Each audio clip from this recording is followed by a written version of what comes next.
Hi guys, welcome to the channel. In today's video, I am going to show you how you can change YouTube thumbnail after uploading.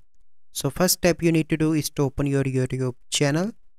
Go on to the content. So I want to change this thumbnail. You simply need to click on that and the video will be open. You simply need to scroll down and here you can see a thumbnail.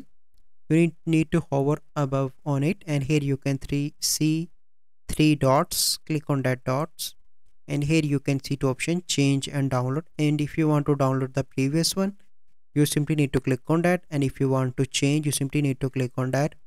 And I want this one for example, and here you can see that now it is uploading and in few seconds it will be there, and here you can see that. Then you simply need to click on save. Once you done that, this thumbnail will be updated. So this is the process how you can change YouTube thumbnail after uploading. So I hope you find this video helpful.